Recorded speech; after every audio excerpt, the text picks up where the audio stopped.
Fulfil উদাহরণগুলো যে দিতেন সেগুলোতেও খুব সুন্দর লাগে।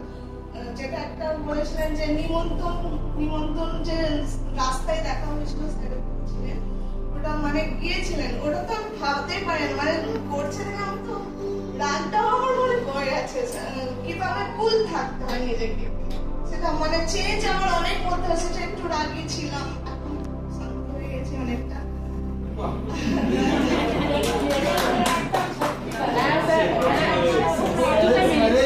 স্যারের যে ধৈর্য, ওই পেশেন্সের জায়গাটা একটা দিন আমাদের কেউ একজন অডিওটা অন করে রেখে কন্টিনিউয়াস মানে নন যোগা রিলেটেড অ্যাক্টিভিটি করে যাচ্ছিলেন এবং বলে যাচ্ছিলেন, স্যার রিপিটেডলি তাকে ঠান্ডা মাথায় বন্ধ করো